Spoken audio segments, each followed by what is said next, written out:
Hi guys, today I'm going to be discussing my favorite part of history, the evolution of video games. The creation of video games in 1958. When we were learning about inventions in my history class, I learned about the time that the first video game was invented. This is something that I will always remember because I absolutely love video games. It's my favorite thing in life. I'm sure a lot of you guys out there will agree with me. In October 1958, physicist William M. Higginbotham created what was thought to be the first video game. It was a very simple tennis game similar to the classic 1970s video game Pong, and it was quite a hit at the Brookhaven National Laboratory open house. Video games in 2022. Since its creation in 1950s, video games have become one of the most profitable entertainment industries in the world. I'm willing to bet that even your grandma knows what Angry Birds is. Wouldn't that be shocking? Today, games are so realistic it would feel like you were in a whole other world. With the creation of VR games, you literally get to step inside of a game. In the VR game Epic Roller Coasters, you can even feel like you're on a ride with your friends. Wouldn't that be fun? History in video games. Some of today's games even try to teach us about US history. Sounds weird, right?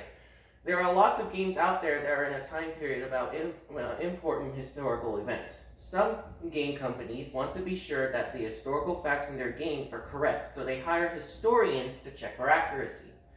This could be anything from clothing, architecture, weapons use, or even language. An example of this is Assassin's Creed. According to its game description, this action-adventure series, set in the various epochs from ancient Greece to 19th century London, presents players with historical scenarios and even science fiction, but it's almost unrivaled in its world building. Players explore rich representations of architecture as they're walking through real-world heritage sites.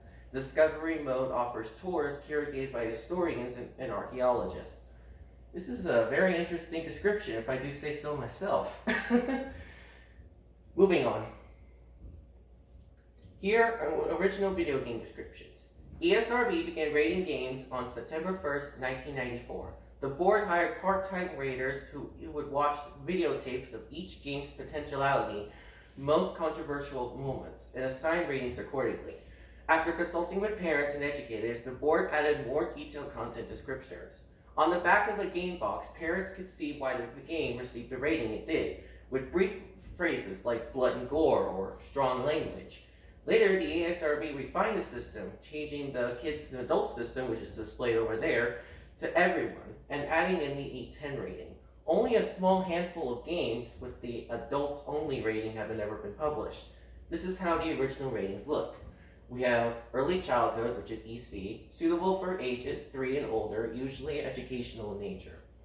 Kids to adults, or PA, or KA, may be unsuitable for players under 6.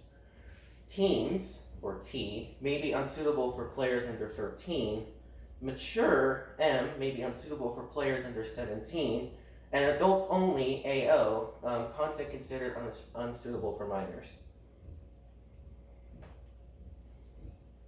Here are today's ESRB video game ratings. This is what today's ESRB ratings look like. You can find these logos on the back of every video game.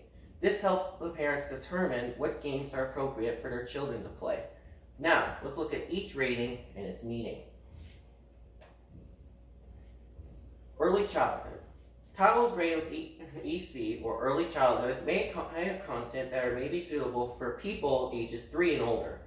It contains no material that parents would find inappropriate. That'll be good for younger players out there, you know? Moving on. E. Titles rated E, or everyone, have content that may be suitable for people ages 6 and older. Titles in this category may contain minimal cartoon, fantasy, or mild violence, and or infrequent use of mild language. It's still a good rating, though, for everybody out there. That's why it's called everyone. Come on. Next, E10. Titles rated E10, or everyone 10 plus, have content that may be suitable for ages 10 and older. I mean, come on. It literally says E10. Come on, it literally says it. Titles in this category may contain more cartoon fantasy or mild violence, mild language, and minimal suggestive themes. Still good for anybody that's 10. I mean, it literally says right there on the logo. You can see with your own eyes. Come on, people. Sorry, moving on.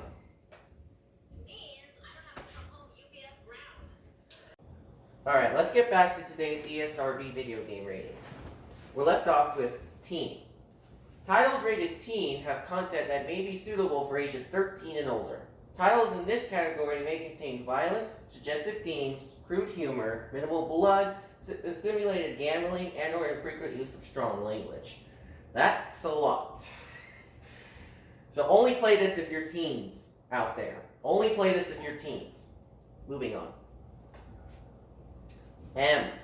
Titles rated M, which are mature, have content that may be suitable for people ages 17 and older. Titles in this category may contain intense violence, blood and gore, sexual content, and or strong language. Yeah, do not play this game unless you're an adult, basically. Next, rating pending. Titles listed as RP, rated pending, have been submitted to the ESRB and are awaiting their final rating. This symbol only appears in advertising prior to the game's release. Basically means when the game's first release, it hasn't been rated yet. Next. AO. Titles rated AO, or adults only, have content that could be only played by people 18 years or older, essentially adults. Titles in this category may include prolonged scenes of intense violence and or graphic content and inappropriate images. Basically, do not play games with this rating unless you're an adult. No exceptions. And here are the sources. And that concludes my presentation. Thank you for listening. Bye.